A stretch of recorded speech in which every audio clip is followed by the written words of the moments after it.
Welcome back, everybody. Or if it's your first time, welcome, welcome.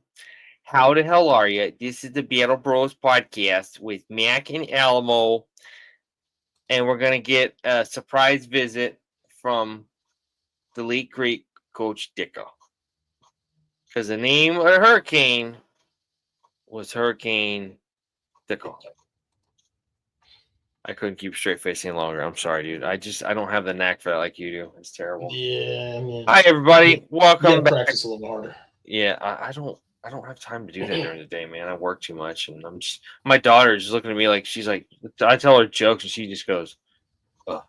My brother sent me a joke a little while ago. I'm gonna start with this real quick. He goes, the guy says, son asks his dad, or the son says, Dad, did you know that trees poop? Dad, without missing a beat, looks at him and goes, Yeah. Where do you think we get number 2 pencils? I kind of chuckled at that. I was just like, I can't wait to tell her that one. That's going to be so good. Yeah. Awesome. Yeah. You're like, yeah, don't. Yeah.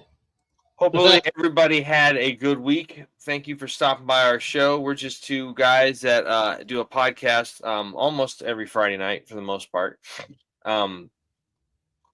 We do this to bring attention to the fact that we are trying to stop and curb the tide of veteran suicide, which affected us when a friend of ours took his own life several years back. We'll talk about that at the end of the show.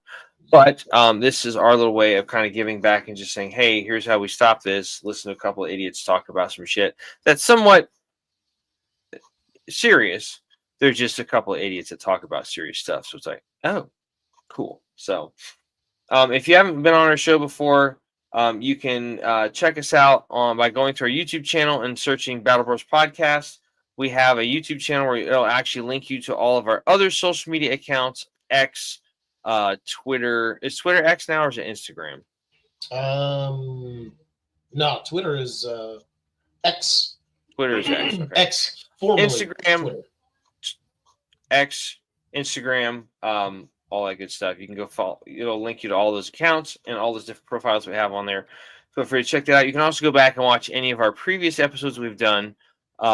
We would appreciate the viewership, and just remember that sometimes it's not always about you hearing the message. It's about you hearing it and then passing it along, because that seems to be the number one way that we grow our viewership or listenership is by word of mouth. So hopefully like what you hear and or see.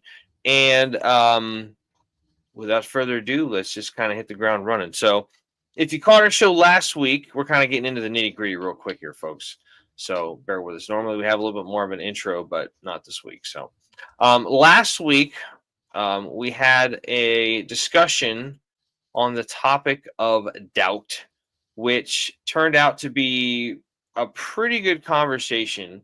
I've had several people reach out to me and they were just like, dude, like that one was like, I went in the military, but like that one was just like, okay, yeah, that kind of hit home in a lot of different ways. So, and that's always good. I mean, listen, we're kind of geared and kind of presenting ourselves for like the military, veteran, first responder community. But like, hey, if you pick up something from our show and just be like, wow, I think I kind of, I felt seen, I felt heard, I felt valued, and all that kind of stuff. It was like, cool. Hey, everybody needs that nowadays. So, we're not going to discriminate if you're not military or first responder.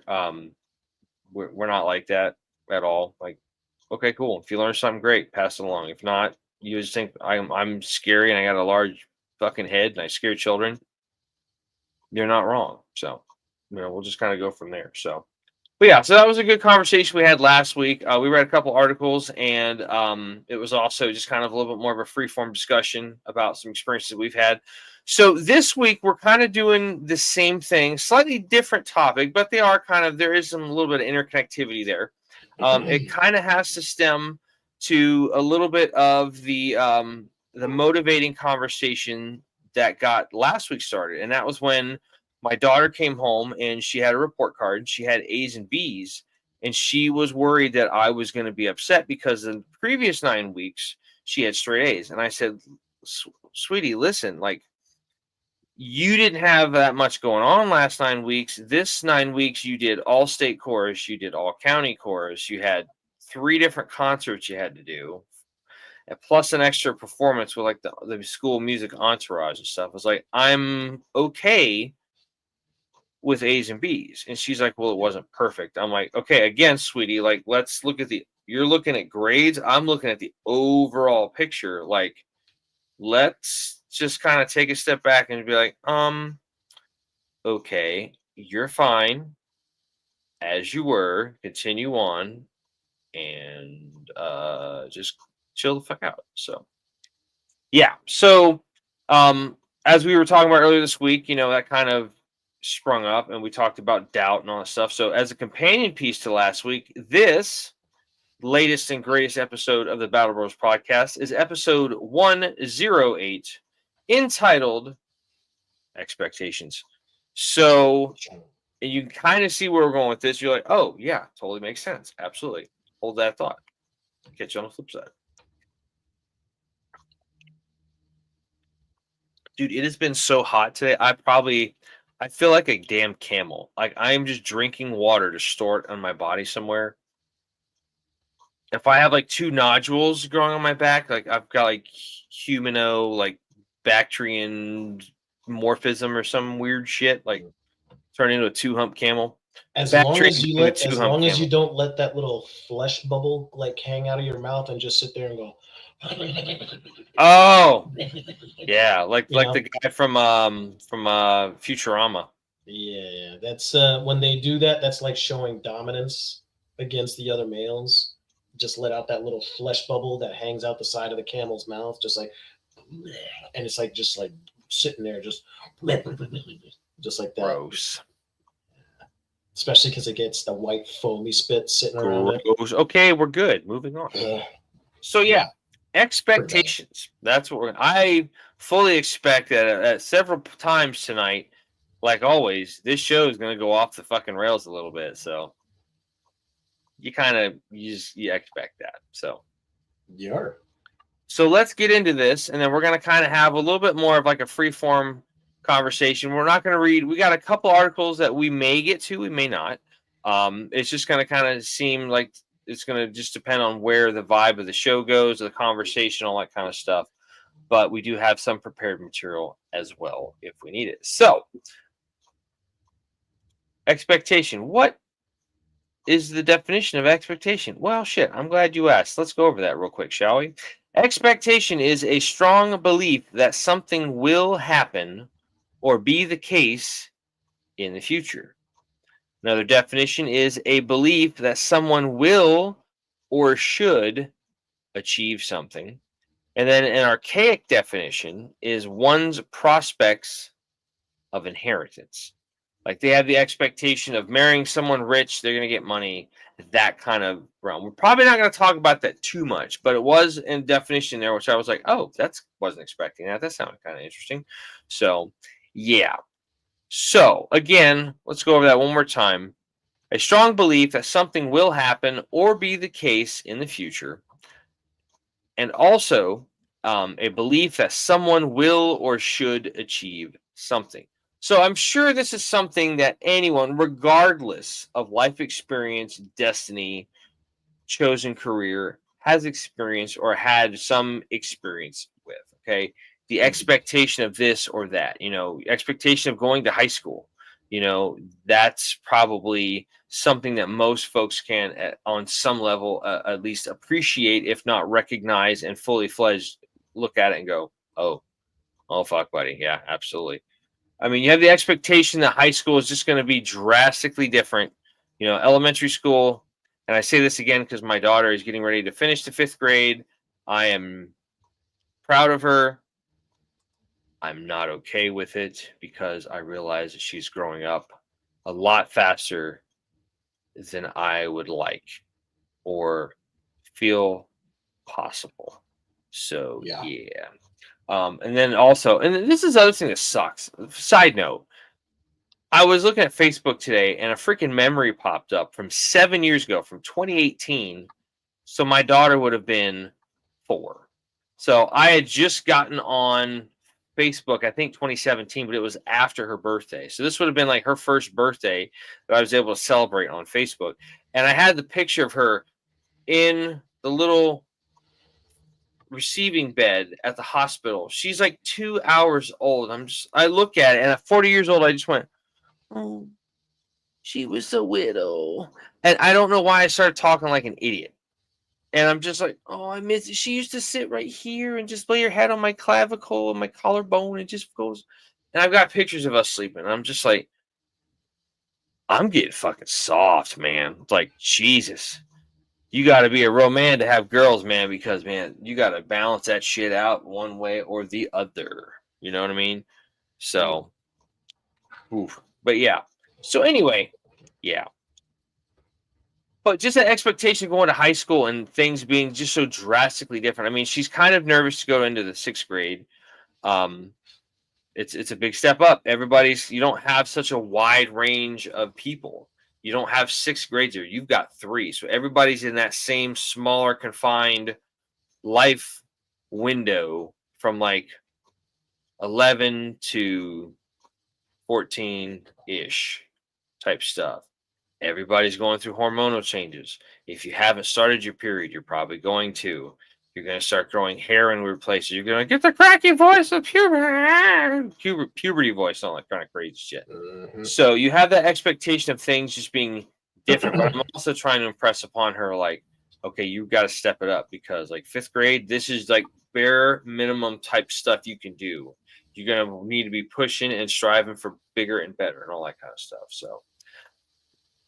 But yeah,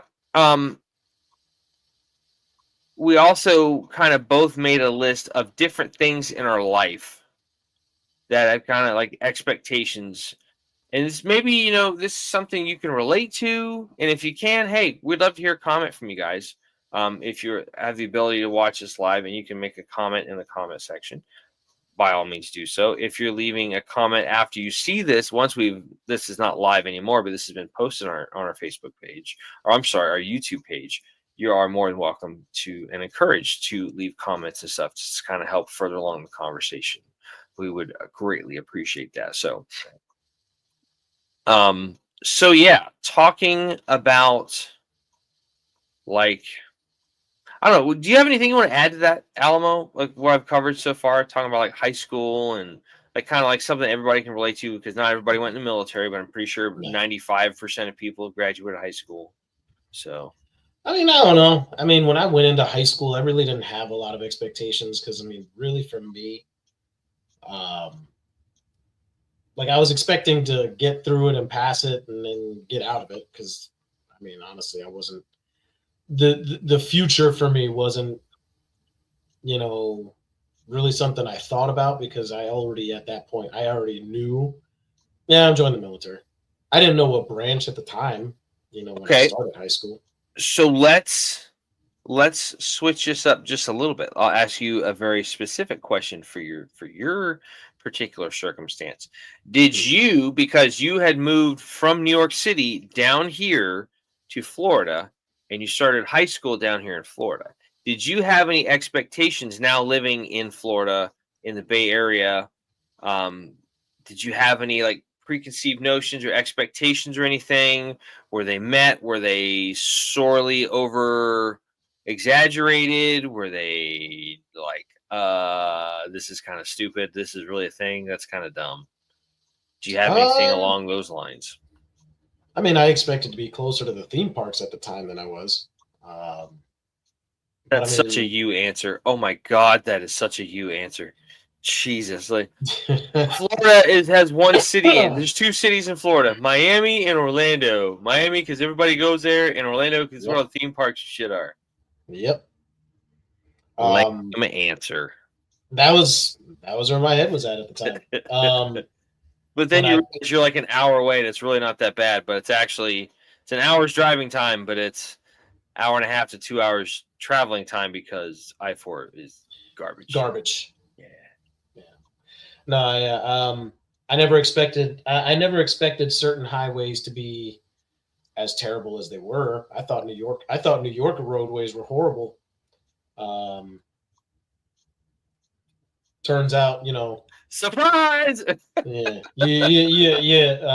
If you drive a little bit on the 75, 275, and I-4 at all, you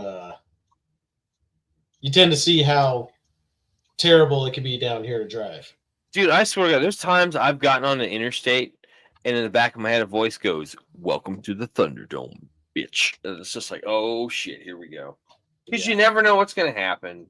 It's just like, And now you never know. And now here, the funny thing is, in the state of Florida, you don't really know which road is worse now, and like especially nowadays, just because of the population boom, because of how bad things have gotten with how many people moved to Florida over the last I don't know, 20 years.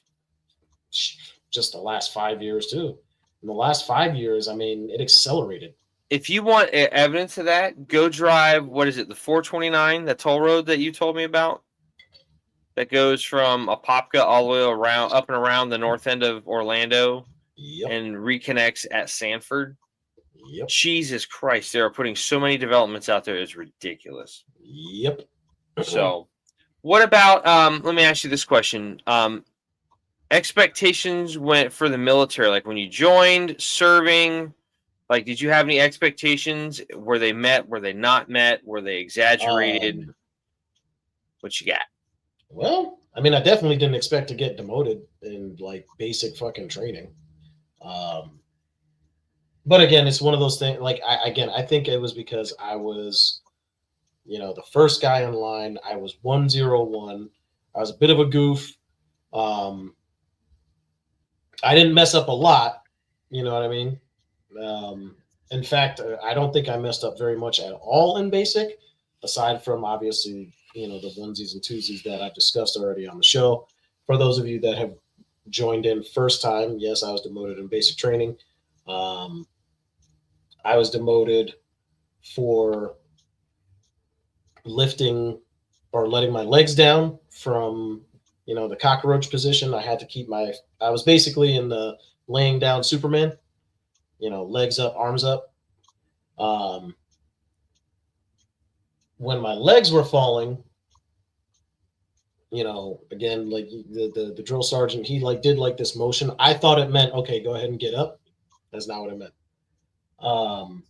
I sat up and he lit you the fuck up.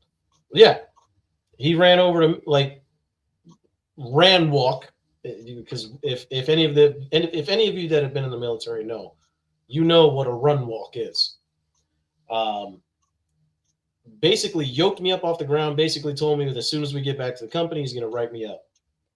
Got to company. I was like, dude, I thought, and you can't try to explain yourself.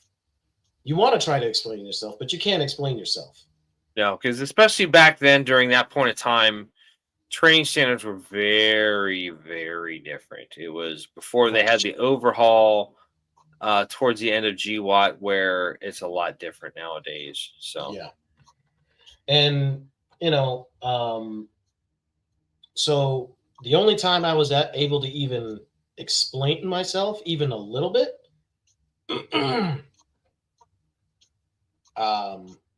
I said my piece. I said, well, I took a gesture that drill sergeant so-and-so, I'm not going to put his name out there, but I said, I took a hand gesture that drill sergeant so-and-so made as I could get up, and I sat up. I have no excuse, First Sergeant. Was First Sergeant all about hemming you up, or was it? It was mainly the drill sergeant.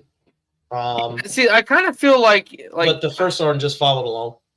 Yeah, I kind of feel like they're the ones really running the show. Like, you have a first sergeant, you have a company commander and all that stuff, because you're supposed to have a company commander, an executive officer, all that kind of stuff. But I just feel like, I don't want to call it an empty seat, and I could be way wrong, but it just seems like the drill sergeant's the one running the show. They just have those guys because you're supposed to have leadership, all that kind of shit. So who knows? Yeah, you're supposed to have some form of chain of command while you're there. Right. And yeah, freaking, I was the example, man. Like, he even considered, using me as an example of kicking me out of the army over. And again, this is one infraction. Like, I look back at it now and I'm like, man, I don't even know if that infraction was really like, because especially when I explained myself, you know what I mean? Like, it's like, I thought it was something different. I apologize. It is what it is. Yep. What about like getting to your unit, like going overseas and stuff, like just kind of some other expectation moment type worthy moments, that you had in the military? Well, when I went overseas, honestly, I expected it to. I was expecting some boring moments, but I wasn't expecting it to be as boring as it ended up being most of the time. And what year did you go again? 0709. Because you got stopwatch, so you were there longer than 12 months. You were there for like what, 15 months? 15. Yep. Yeah. So my enlistment got extended to a full 4 years. This was that time frame when they were doing the 3.5 contracts or whatever, and then you just finish out the rest in the IRR or whatever your choice was. Gotcha. Yeah. Yeah, I gotta say, I think for me, like the expectations I had of Afghanistan, I would say that some of them were met, some of them were exceeded, and some of them kind of fell kind of short. Like some of this, like the expectation of doing like they're like, oh, you guys gonna be going over and you're doing full spectrum operations, gonna be doing all this. Like we were doing, and nothing against MPs, but we were doing a glorified MP's job. We were a security forces battalion sized task force. And we're doing gate guard, tower guard, and all that kind of stuff. It's like that's the worst thing for infantry guys. Like we need to go out and do stuff. So on one hand, I kind of feel you want to go out and break stuff. You want to go out and like kick doors down and smoke check bad guys and all that kind of shit. So it's like we really didn't have even the opportunity to try to earn a CIB, which is kind of like I mean, it's cool. I got to go over. I had a very memorable 21st birthday because I was in a third world country, halfway around the world from my parents and my home and all that kind of stuff. So, yeah. So I would say, some of the expectations I had were met. I mean, it was definitely very worthwhile. Seeing another part of the world was, as a young person, was just amazing. Seeing some historical shit. We were right there outside of Kalajinga prison, which is in northern Afghanistan, outside the town of Mazari Sharif. So that's very historical for the significance to one of the first major battles between the U.S. and the Taliban. I think the first American casualty was Johnny Mike Spann, who was a CIA officer at the time. Yeah. But I digress. Yeah, I would say, those kind of expectations. Yeah, there were some that were met. There were some that kind of fell short, and there were some that was like, okay. I mean, getting to ride around with SF and do like, some cool guy shit. That was pretty dope. We got to work with those guys quite a bit. And, the expectations we had of the different groups, like we had some guys from active duty and they were kind of like, not kind of what you were expecting or hoping for. And then we had some SF guys that came in the second 6 months that we were there, the second half of our year. And they were all National Guard guys from like 19th group. And they were just like, hey guys, what's up? Like, let's chill. You guys want to shoot some, you want to play cards? You want to shoot some pool? You want to go train, do some cool shit? You want to blow some stuff up? We're like, fuck yeah, let's go. So, that was kind of a cool expectation. But, so one of the expectations I had, kind of like, being military kind of took place when I came home. In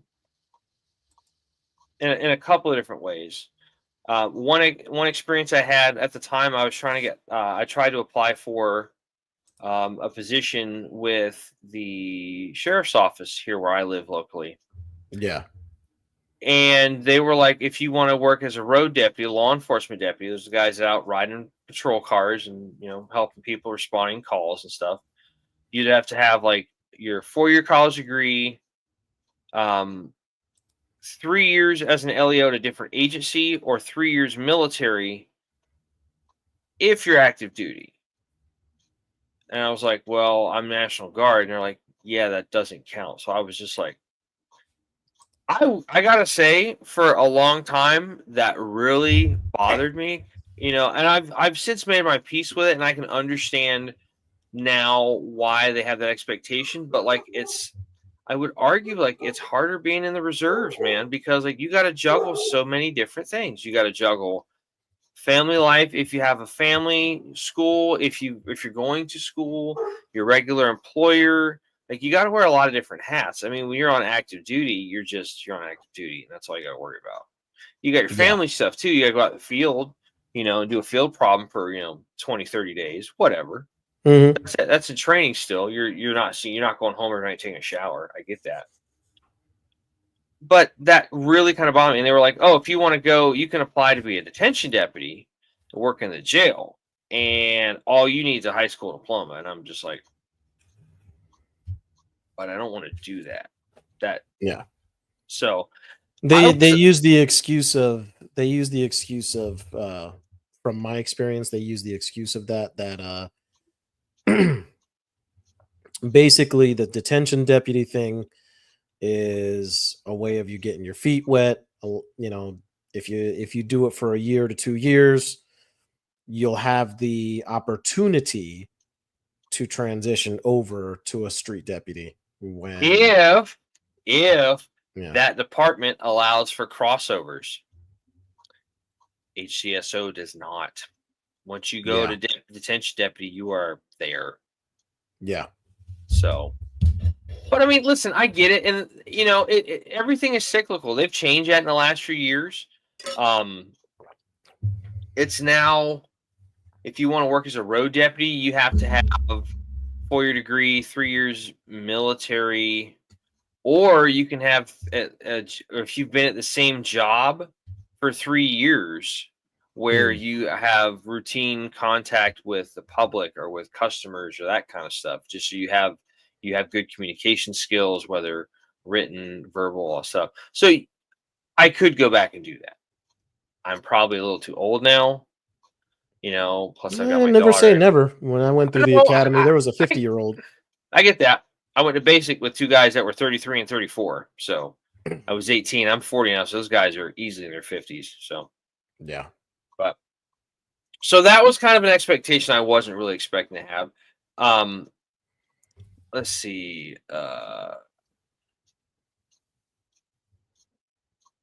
So another one that I had, you know, this is kind of a young guy thing, you know. At the time, my girlfriend / fiance, we weren't married yet, but we were renting a house from a guy that I used to work with, and we had a gentleman's agreement. So I was like, okay, expectation is you're going to honor your fucking word. Wrong. No, he said one thing, and all of a sudden shit started changing, and extra fees and this, that, and the other. I'm just like,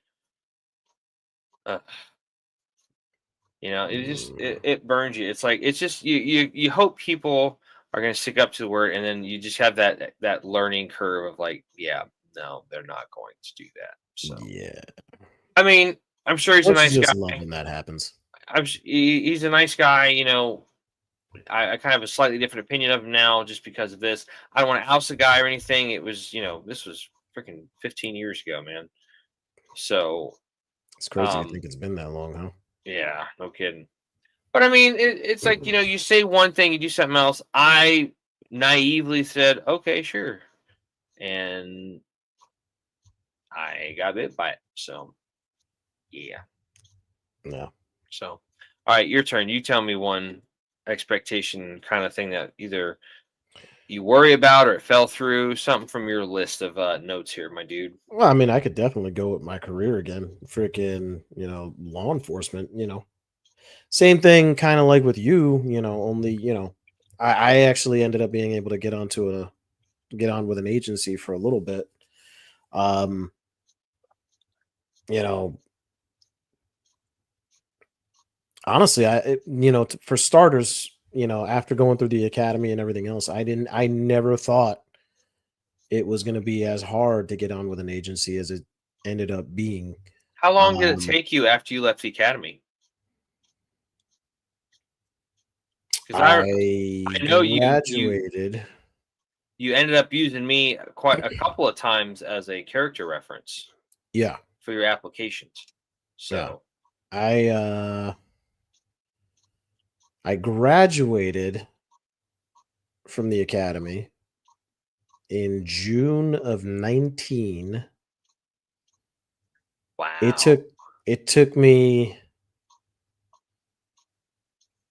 took me to,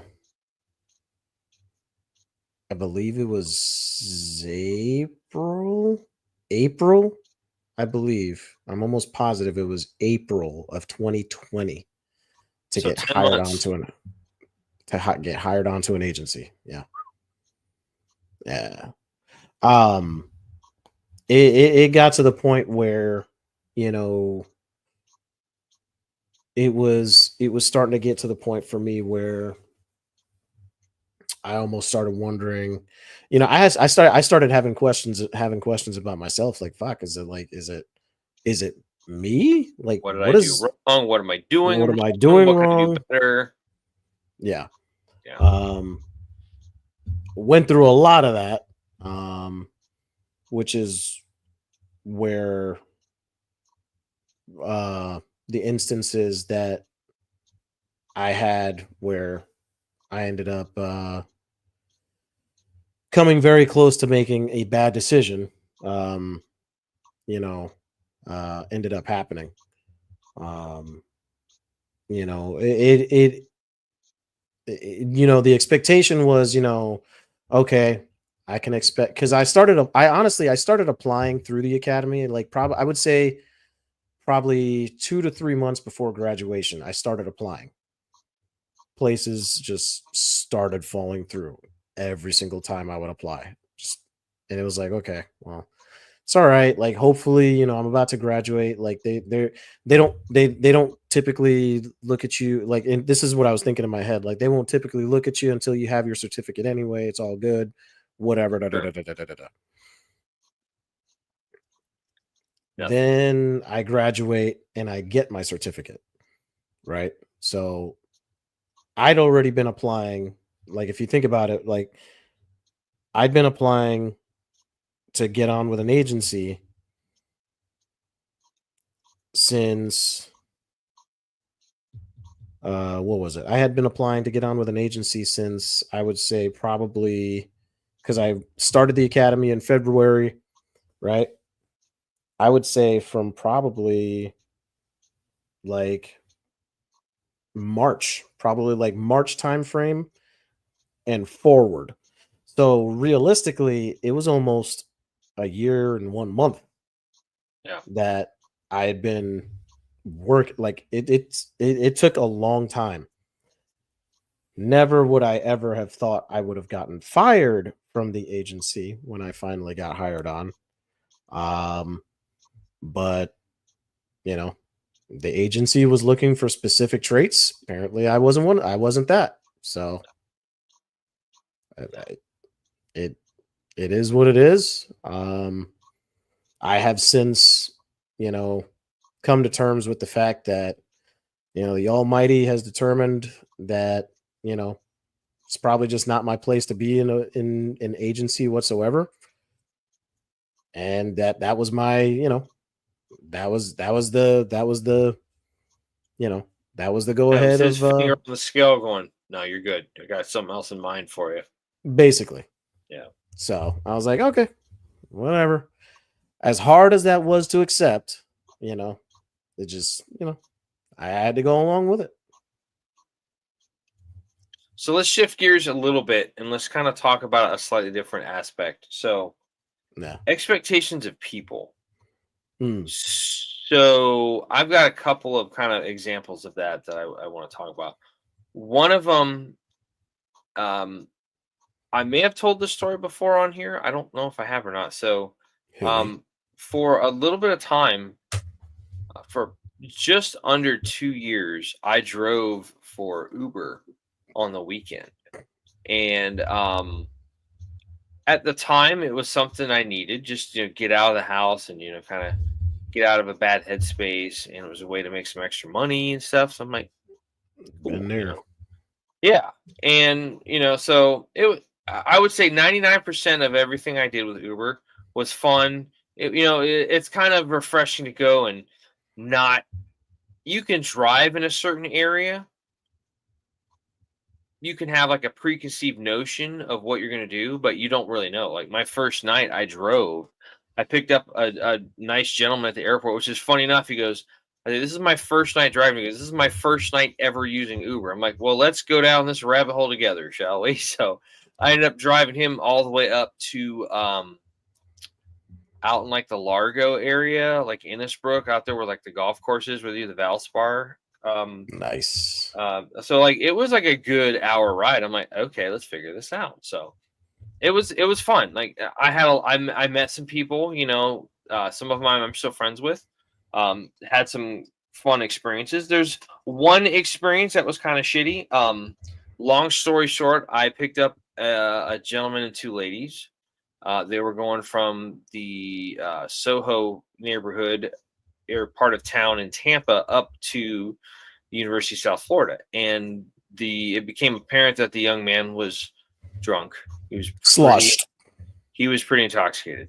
So he kept trying to like talk to the young lady in the front seat. He's in the back seat with the girlfriend behind me. He's in the back right seat, and he's not wearing a seatbelt. I'm like, please keep that on. This, that, and the other. He just probably got to the point. I'm sorry. Let me back up. So ends up ralphing in the car. Just I was gonna say, did he throw? Oh, he threw up my in the night's car. done. Yeah. Okay.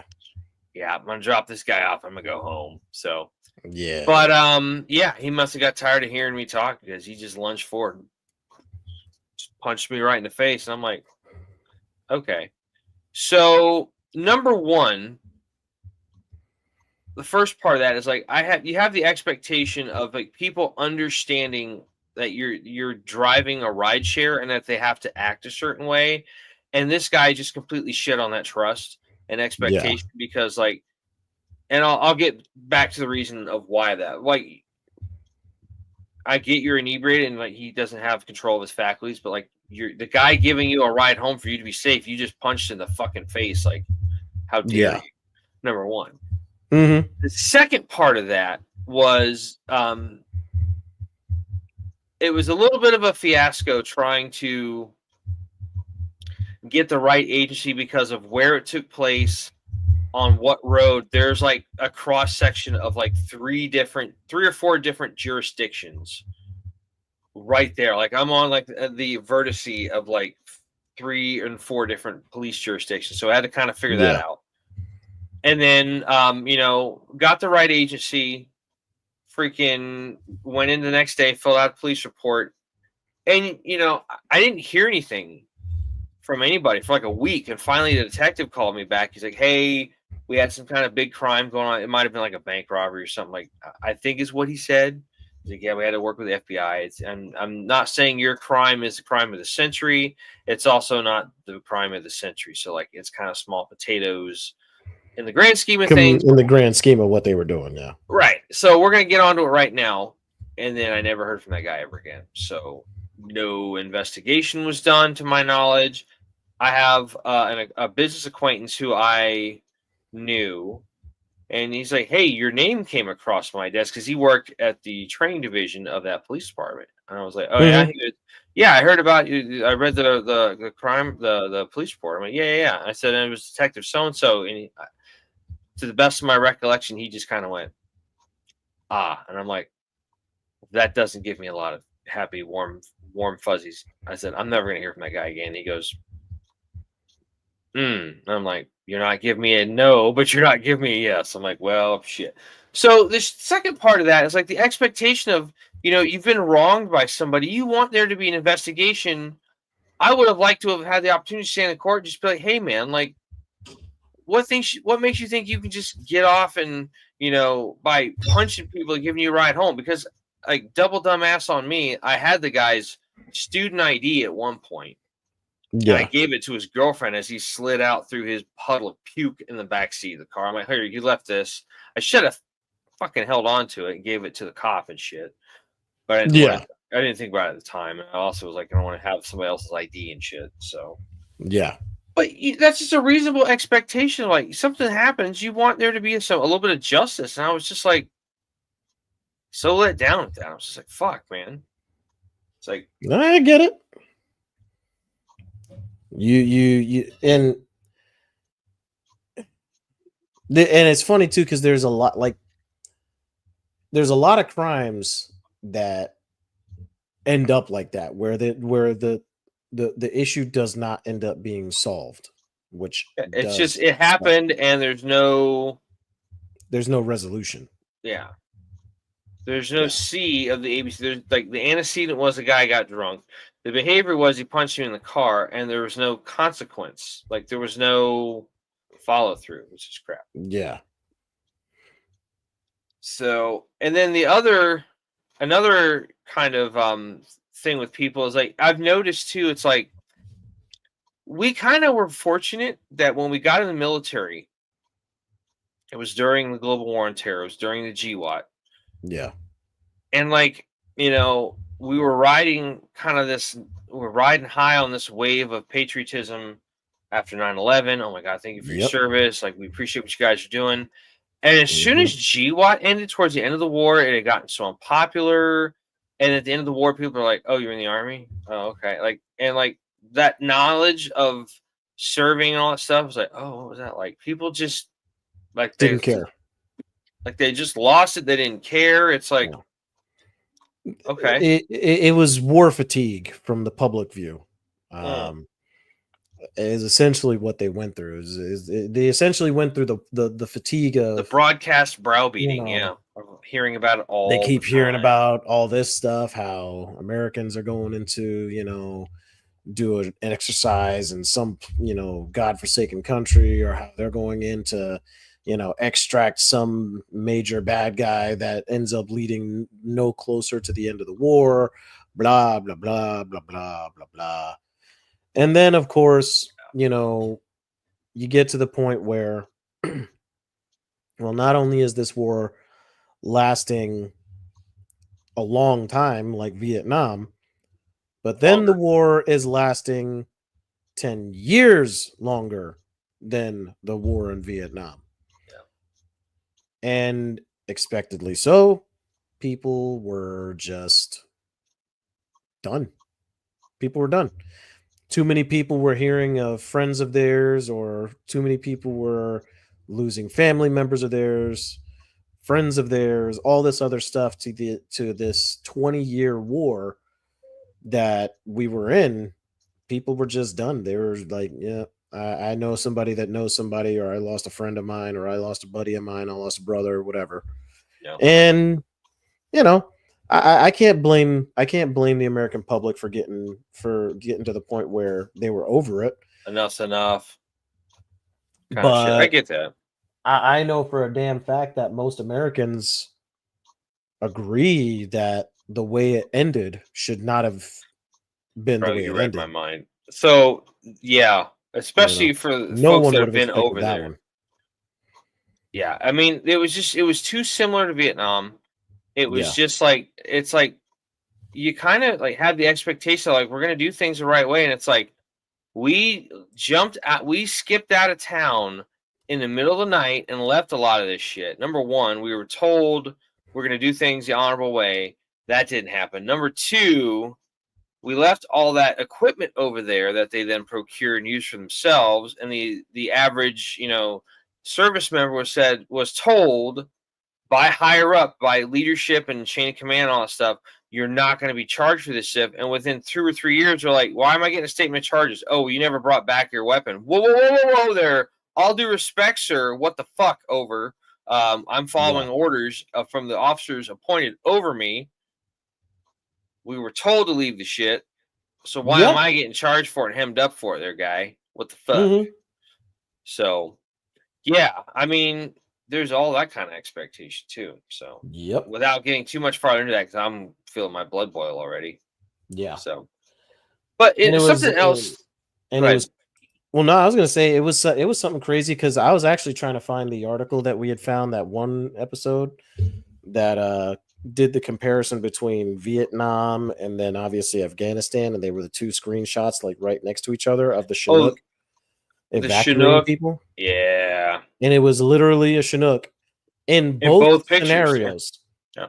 evacuating people. It was like, it was amazingly freaking just wild that, you know, sobering. things ended the way they did. Sobering, yeah. Which tells me that our country learned a lot from Vietnam, right? They had the history book, but didn't bother to fucking read it. But at the same time, didn't apply shit. And I'm going to give you, I want you to build a bridge. I'm going to give you a book with all of this knowledge about geostructural engineering and all this kind of stuff you can use. And I'm not going to utilize it. And I don't know why my train trestle collapsed when I built it out of chewing gum and toothpicks. Yep. It's like, in the words of Lewis Black, the comedian, is anybody fucking home? Yeah. So, but I think one of the last things I want to hit on before we read that the one article I found is just kind of like, you know,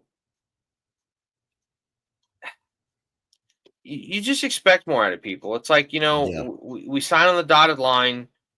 We give up a lot of our freedoms and stuff to go over and do the things nobody else wants to do, and then they bitch about it and they complain about the way it was done. Well, we have no control over that, number one. Right.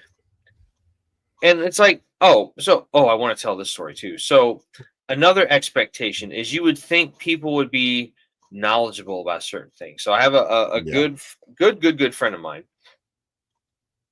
I worked with him at a venture I was at for a couple of years, and he was applying for a security job, and he found, went to some kind of job fair and ran into a lady who had taken a self-defense class with him and his boss for the company that they worked for.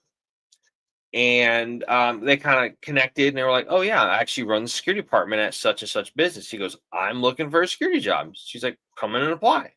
So he was at the time, and it still is, a drilling National Guardsman. So he's got the obligation of 1 week in a month, 2 weeks in a year. It's probably changed a little bit now because of things being different now, post GWAT and whatnot. So the company, and I don't want to say the name for, anything, for opening ourselves up to libel or anything, or slander or whatnot. I was going to say probably more so slander, libel. Slander. I remember slander and spoken both start with an S, so that's correct. So, he went in to apply, and he was like, they take pride in, being affiliated with military folks and whatnot.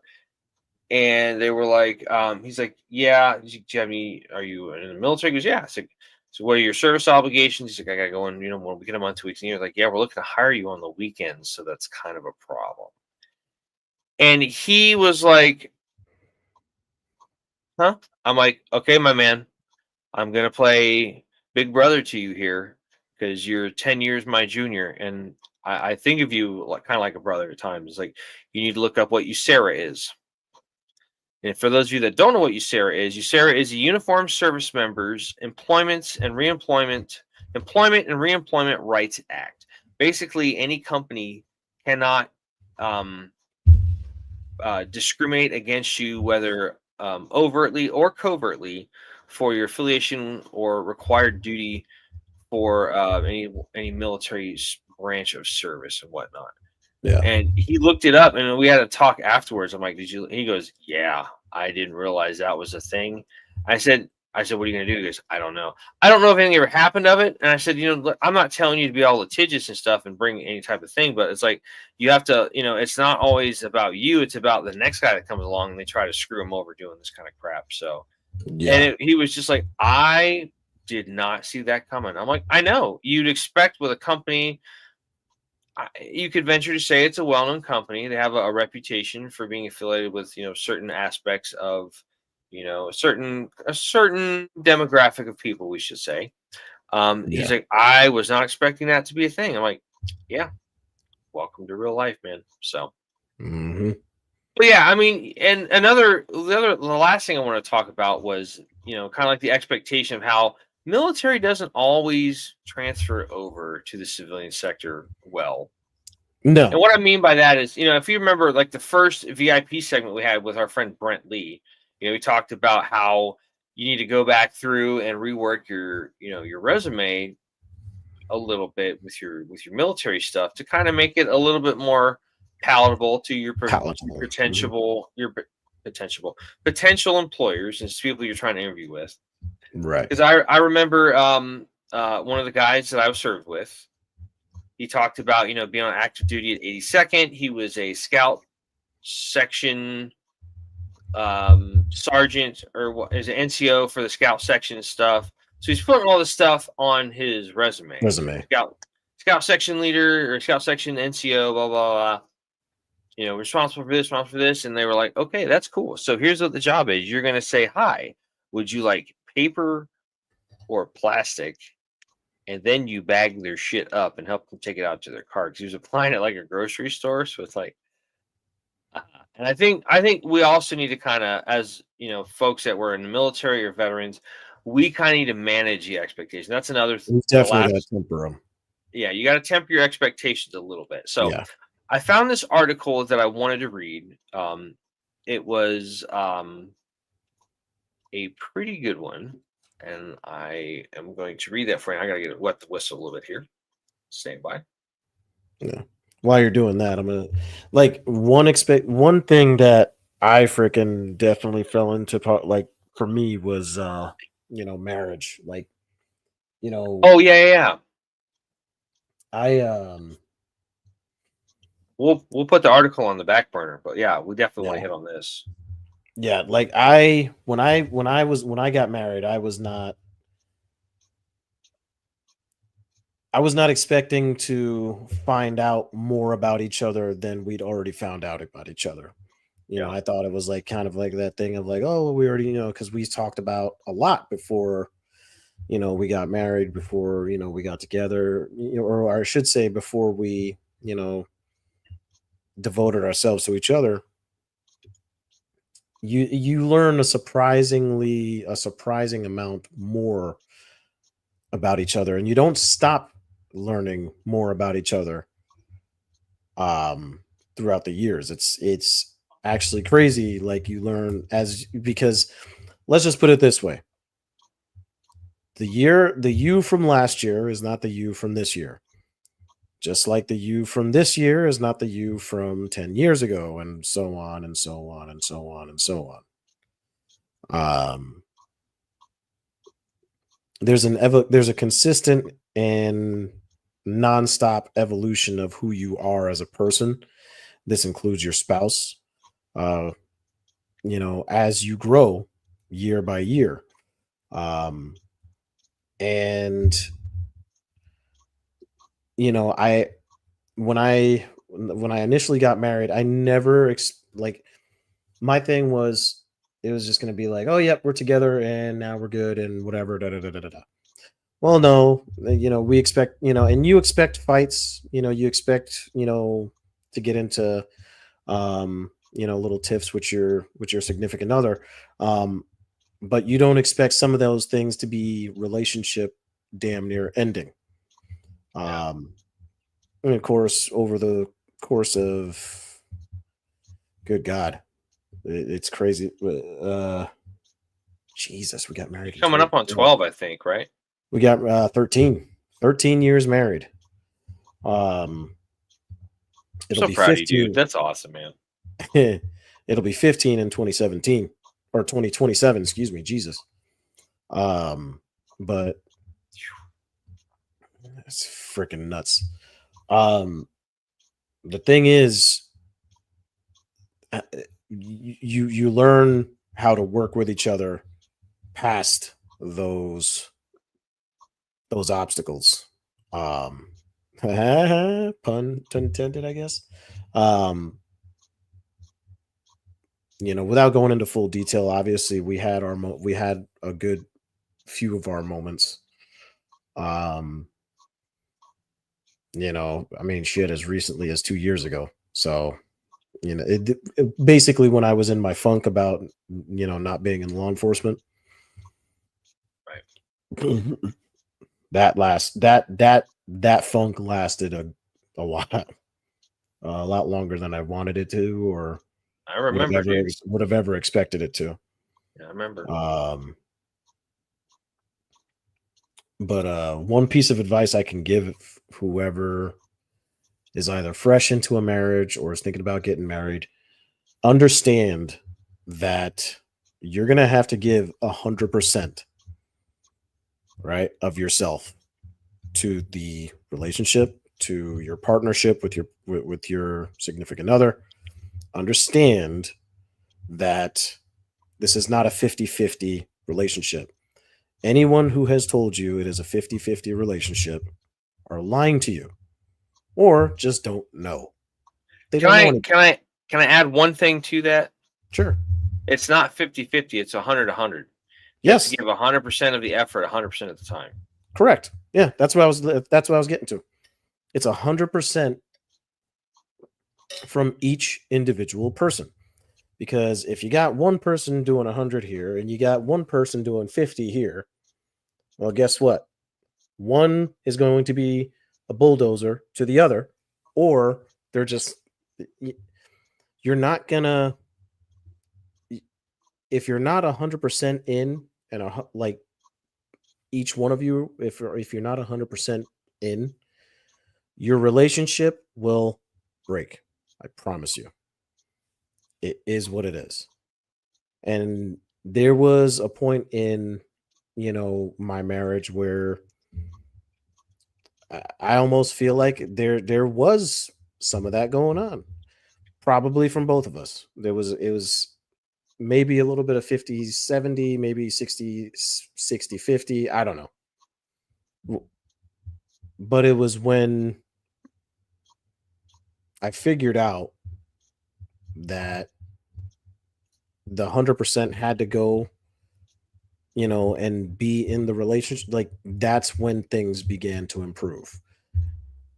So in this era of freaking Insta-Twit and Facebook and freaking Insta-Twit, like freaking all this other nonsense, freaking socials and all that other shite, one piece of advice I will give you all: if you're going into a relationship, it's 100, not 50-50, not 20-20, 30-30, 40-40. It's 100. Because if you're not 100% all in for the person that you're with, there's no point in being in the relationship to begin with. Just plain and simple. I saw something, and the caveat off of what you were talking about. I saw something where this guy was saying, you can't, and it was kind of an interesting point of view. He was like, you can't be 100% all the time. That's just not humanly possible. So, like, if there's a day like when you're dragging ass, or you're feeling down, or you're just feeling exhausted, you look at your spouse and you say, "Hey, I can give you this. I'm not going to be able to give you 100% and be able to maintain that for any portion of time. I can give you, I can give you this much, and I'm good with that. So if you could help me pick up the slack a little bit for the time being." And again, that goes back to managing expectations, and that's the reason why that's so big to me. Is that's what I do as a therapist, as a RBT and stuff, managing expectations, And I think that's something that could be extended. You talk about for folks in relationships. I kind of want to throw this shout out to just younger people. from what I've seen in the last 5 to 8 years for young people, it's a realistic expectation to have to put in work. You're not just going to go from point A to point B, not have any trials and tribulations. It's not going to be smooth sailing. Like it's like somebody having the unrealistic expectation of, hey, I got hired on as a cop. All right, cool. I'll be here. I pick up my uniforms. I got hired on Friday. I'm going to pick up my car. I wear, I wear a 44, 38 waist, and I wear a 40 cal. And when it comes to firearms and stuff, and I'll come by and pick up all my shit, my badge, my gun, and my car on Monday. Let's do this. No, that's not realistic, feasible at all. Like you have to put in the work. No one said life was gonna be easy. It's gonna be hard. Yeah. Sometimes you gonna get reamed with the devil's spiky dick. It's gonna happen. Jesus, that got dark quick. Holy shit. Just saying. You're gonna freaking be hurt. You're gonna be hurting. You're gonna be in pain. I imagine it looks like the tail on Ankylosaurus. It's just got spikes in every direction, just swinging it around. It's just like ah, pretty much. It's like the scrape. It's like the pee hole scraper when you get the crud and stuff. Yeah. No, but like it's gonna be hard, man. Don't expect easy. If you're expecting easy, you're setting yourself up to fail. And it's not gonna be perfect. That's something that my daughter said that going back to that motivation for this episode, for the last two, actually, this one and the one previous, she's like, it's not perfect, Dad. I'm like, I don't expect you to be. There's one person that's perfect. They're up there.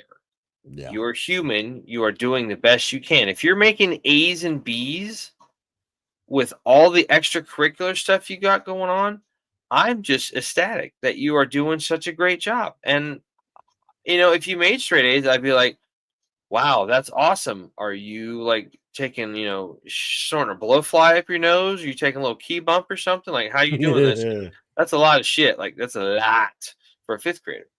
But again, getting back to the message, it's like, expect to put in some work and some time and stuff. It's not just, we went through basic, we went through 14 weeks. We showed up there as a brand new trainee. We left after 9 weeks of basic, 5 weeks of AIT for infantry school. And now it's like, okay. And that was a long freaking 3.5 months. Like, but it was worth it, the transformation.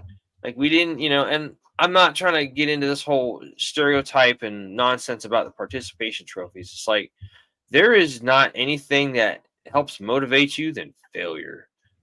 Like, it is awesome.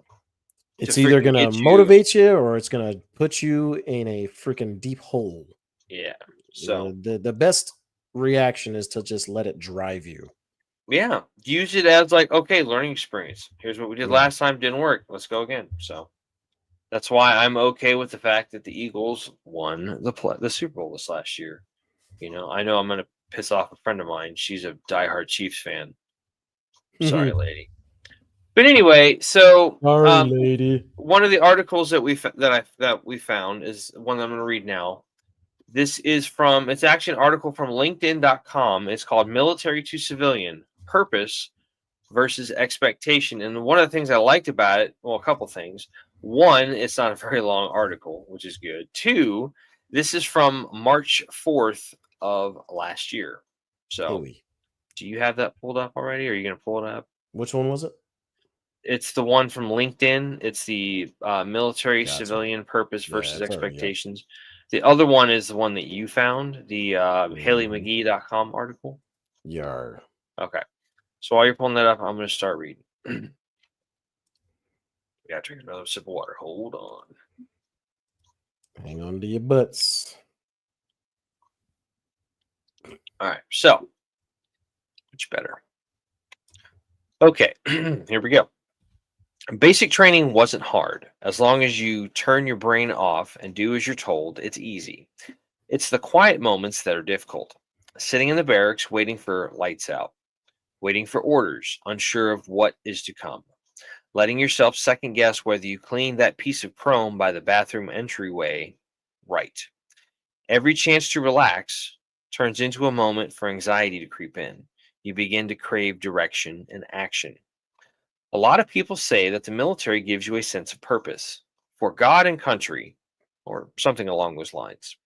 I was, maybe still am, as patriotic as they come.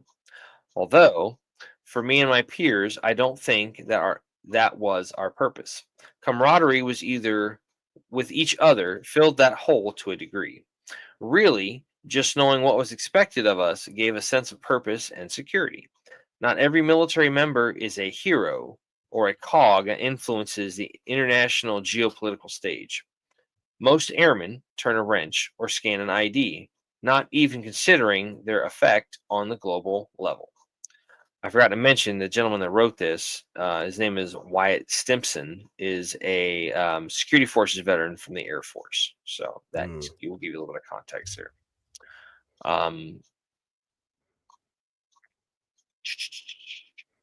Maybe satisfaction in what? No, I was What'd you just say? looking. Oh, I was trying to help you find your spot. oh no, I got it. Maybe that's how it should be. Satisfaction in doing your job well and having a family in some form to end the day with. After transitioning back to COVID life, I'm sorry, I saw COVID in the next one. It messed me up. COVID. Jesus. After transitioning back to civilian life, I felt lost. COVID was in full effect. Numerous We don't personal mention the plans. Voldemort, Roger. What? We don't mention the Voldemort. Okay, great. Shut up and let me read because I get distracted easily, man. My squirrel just got jumped off its hamster wheel.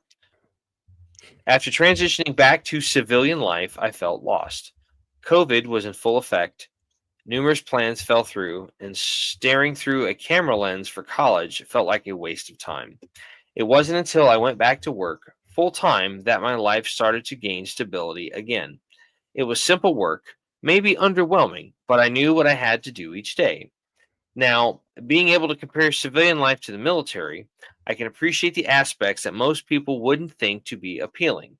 Most people don't like being told what to do. Pretty much everyone likes to know what is expected of them, though. In civilian and military life, the times I was most anxious or miserable came from when expectations weren't clear. Like when I didn't know the customs and courtesies for walking into the office of a commander or a business owner, or when the goals for sales or responsibilities of a new rank weren't clear. For a time in South Korea, I was working 10-hour shifts, followed by 4 hours of theater directing, slipped in 2 hours of working out and hanging out with friends, and had numerous additional duties. Most days, I only got 4 hours of sleep. That was probably one of the happiest periods of my life. Every minute of my day, I knew what I was doing. There was a strong sense of purpose, but I created that purpose. I knew what I expected out of myself and what others expected out of me. Having clear expectations lends itself to purpose and motivation, maybe even supersedes it at times. A high tempo, demanding job can become tolerable, if not enjoyable, when you know what to do and how to do it. I would like to pose a challenge. If you notice frustration or anxiety in yourself or your peers, try to establish crystal clear expectations. When a decision maker won't provide you those expectations, create them for yourself. I would love to hear your thoughts. Maybe I'm emphasizing expectations too much. Hopefully, I've provided a point of view that will help you tackle a current dilemma. Yeah, so I mean, it's one of those things. It's like I call it a Ricky Bobby moment. I'm just like, I don't know what to do with my hands. Like, and it's so funny. You see guys like when, like, even in the military when they're out in public, they kind of like don't know how to stand. Like, okay, you're not expected to be in the military all the time. You are, but you aren't in a sense. Like you're standing in line to get a burger at like Checkers or something. Like you can put your hands in your pockets. Oh my God, I can untuck my t-shirt. You can just always tell guys when they're like brand new and they don't know how to stand. Like, should I stand at parade rest? Should I stand at attention? Should I just be back on the block with the boys? What do I do? So, but I mean, yeah, like the article says, it's kind of giving us that sense of direction. It's almost like mental autopilot. You kind of know what you got to do. Like some of the best jobs I've had, you know, when I was a department head at a firearms retailer, you know, it wasn't rocket science. It was pretty Nope. straightforward. The thing that made the job hard was just, you know, the political ass kissing that was going on behind the scenes and all that kind of crap. It's like, I'm just Yep. here to do a job, let me do it, all that kind of stuff. And that ended up being my demise there. But when I was working at the other place, with that guy I mentioned, you know, who I had to learn about USERA from that interaction firsthand. You know, we had a blast because we could go and, you know, we knew it was expected, got things done, you know, got things set up. We learned the job. And then from there, you're able to, you know, the expectation is always there to provide good customer service, this, that, and the other.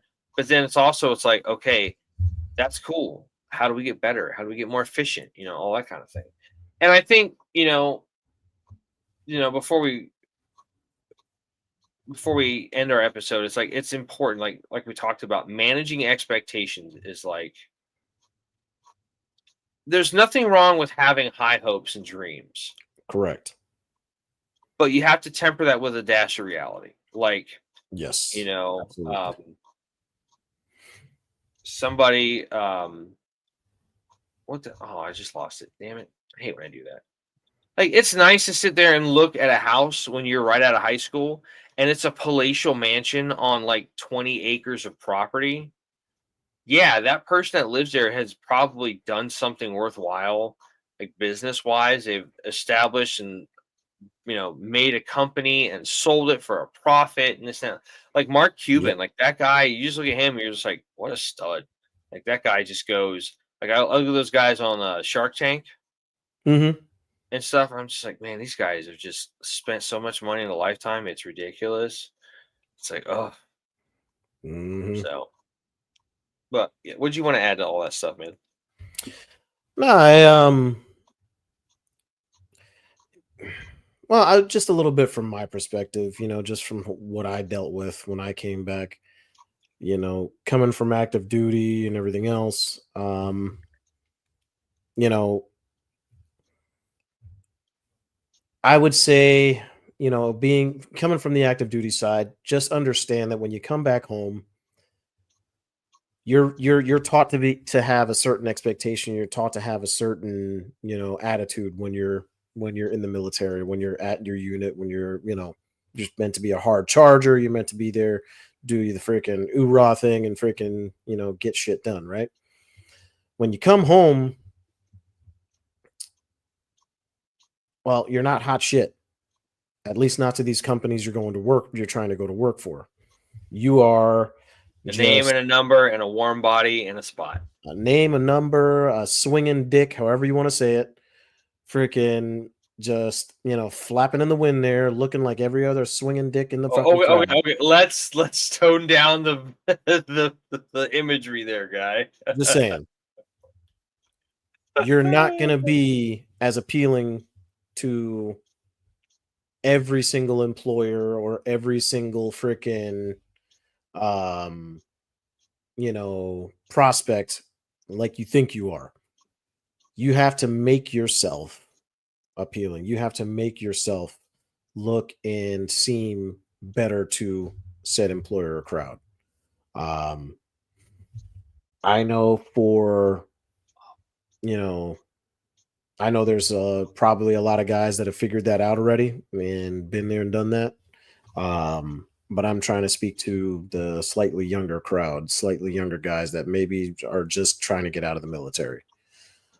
Getting out, they're getting ready to transition out, or Yeah.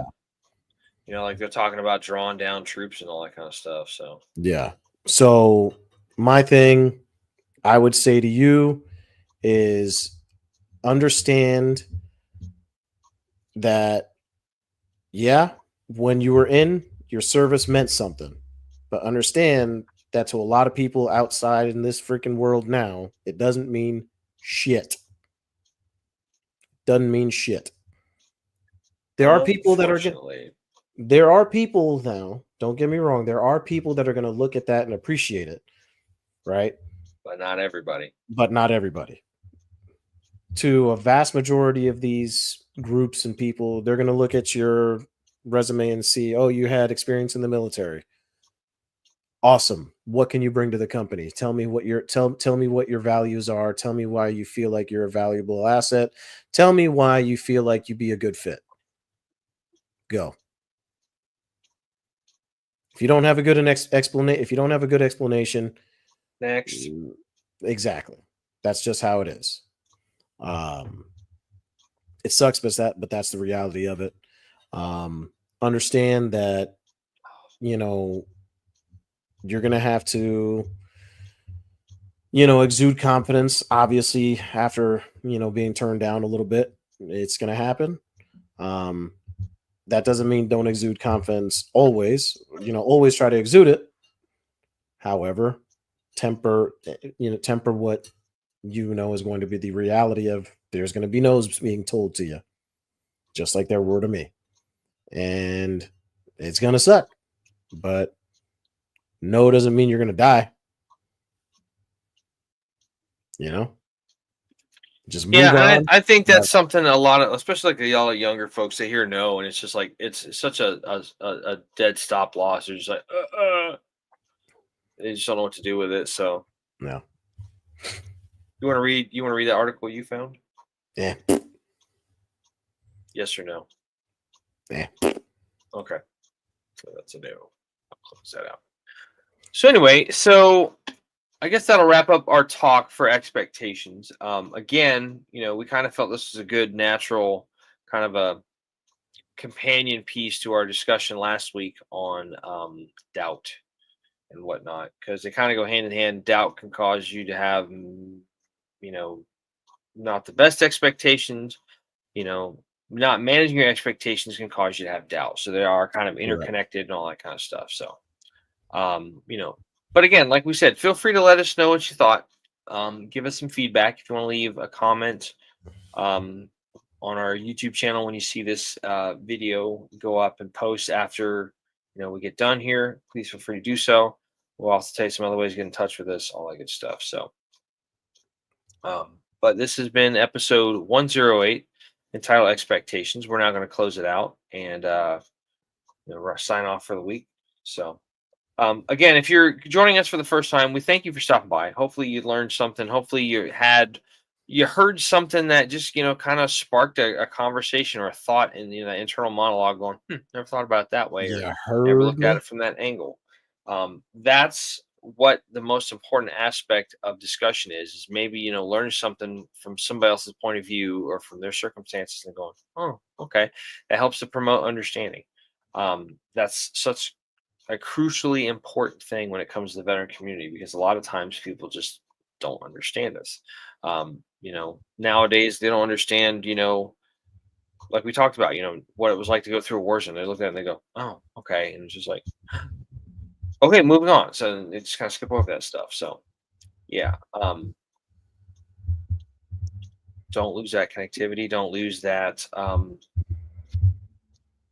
keep the conversation going, man. That's what's important. So, Really? so like I said, if you're new to the show, thank you for stopping by. If you've been back, if you've watched this more than once, you're familiar with this story.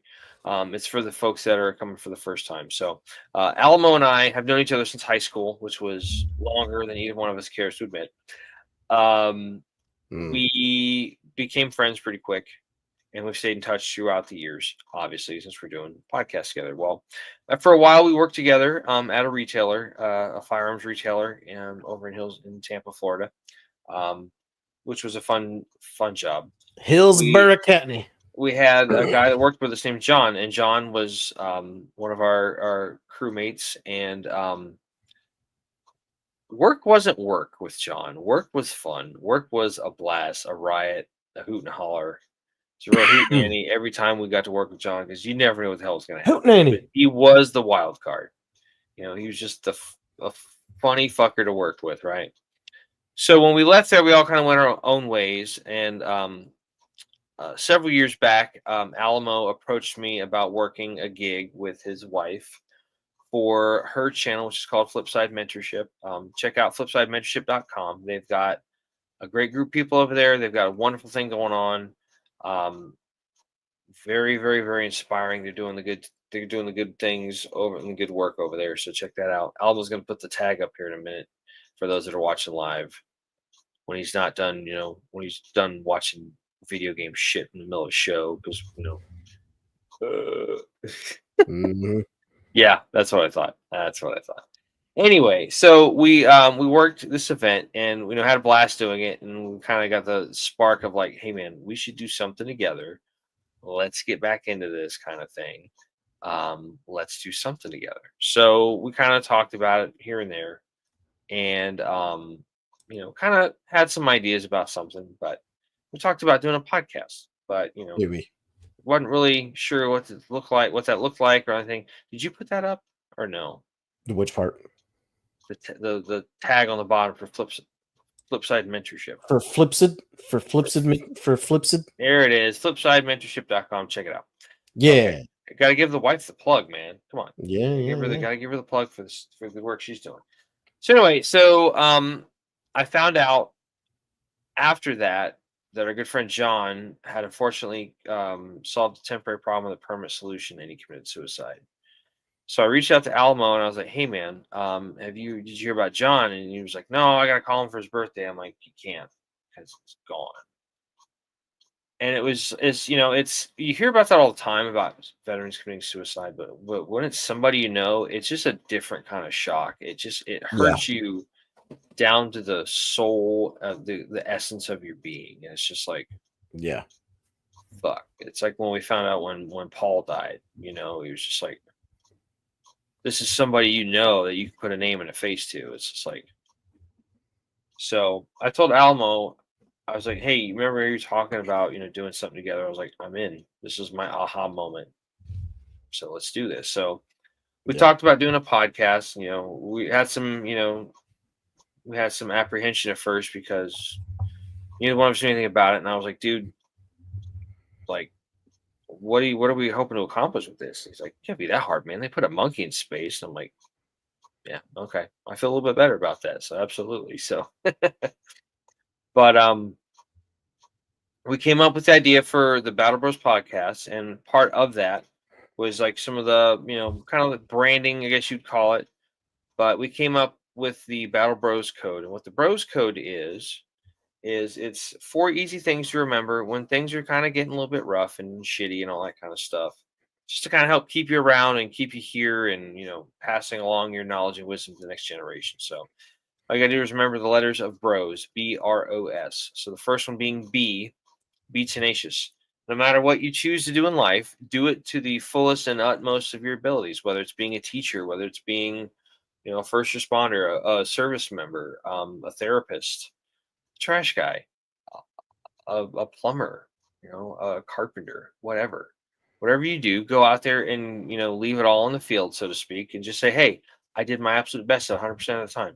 I gave 100% of the effort 100% of the time, just like that. Okay, not Deadpool's maximum effort, just 100%. That's different. Yeah. But just remember, in the words of the immortal Ron Swanson, don't half-ass 2 things, whole ass 1 thing. Be tenacious. R, refuse to surrender. A lot of times that we, in our lives, we're going to have things come up that are going to kind of set us back or cause us to analyze or reassess where we are with certain things, and that's okay, as long as you don't quit. Well, no matter what happens, sometimes you have to change your strategy or plan of attack a little bit. That's fine, man. Like, that's what happens in wartime. Sure, it can happen in your personal life too. Okay. Yep. Refuse to surrender. Obliterate your obstacles. Kind of going along with the last one. When you have the obstacles come up in your life, whether they're spiritual, mental, physical, whatever the case may be, size up the obstacle, get around it, and continue on. You want to keep moving to hit the objective and hit the X and conquer the OBJ and stuff. Yeah.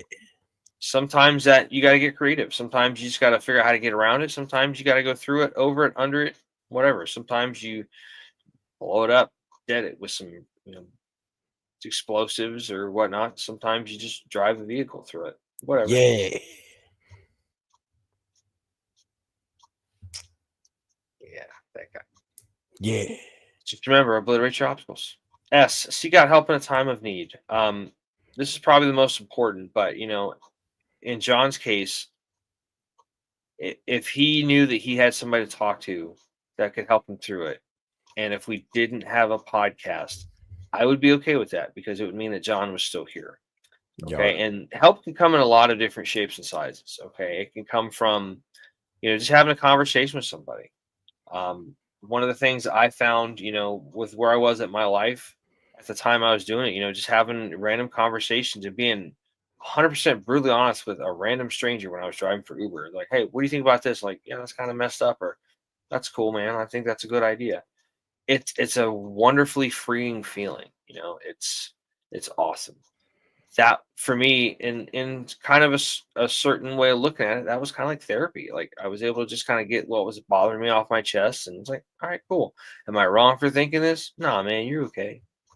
Cool. Thank you, drunk person who's sitting with me at the drive-through at 2:30 in the morning on Kennedy Boulevard. I appreciate your candor. Um, you know, if you're going through something serious, like you can reach out to almost anybody. It could be a friend. I know I can call this guy any time of the day or night. He's gonna get back to me ASAP.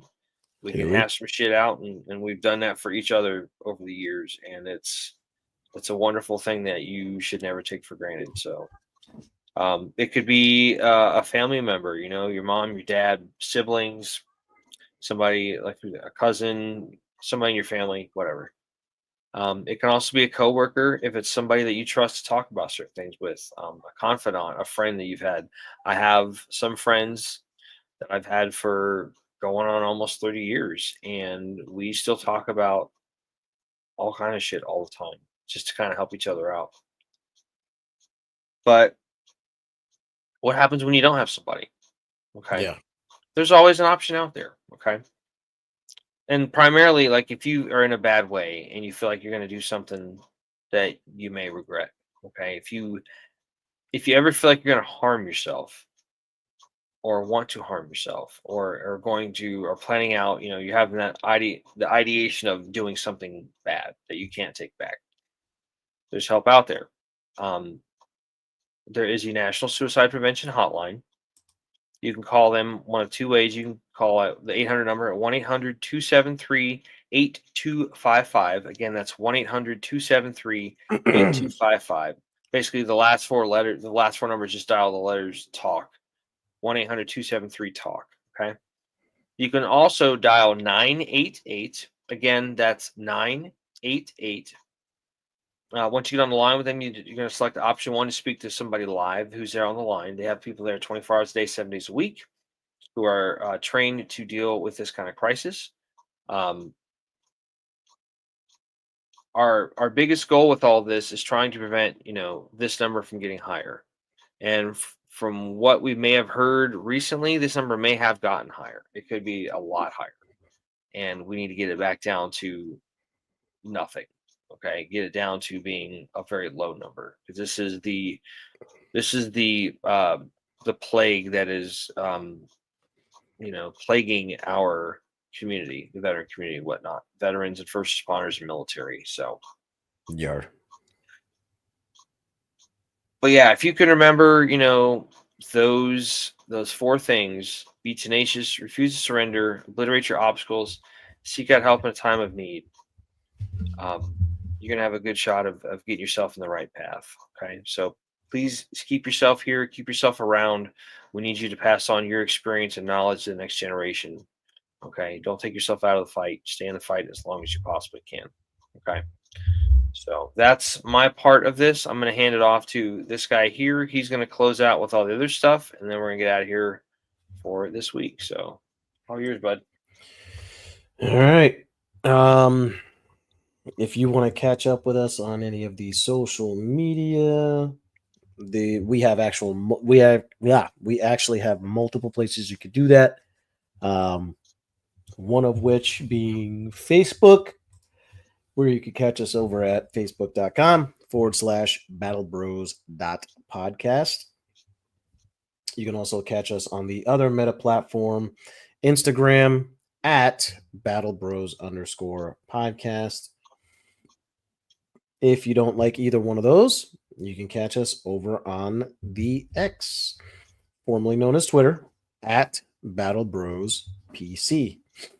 You can instant message us on either one of those platforms where we will respond as soon as possible.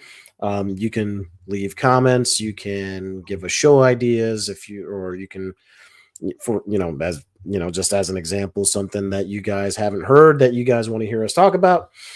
It could be any kind of subject that you want to talk about, and we will deliberate and go ahead and go over it. If, for example, you feel like you want to say something that's a little bit more in confidence, you can do that over on our Gmail at battlebrospc@gmail.com. That's battlebrospc@gmail.com, where you can actually contact us without having to worry about anybody else seeing the message. It's just going to be myself and Mac. We're going to see those messages and we'll respond to you as soon as possible, even if it's about a brother, sister, family member, friend, whoever it is. It could be about yourself.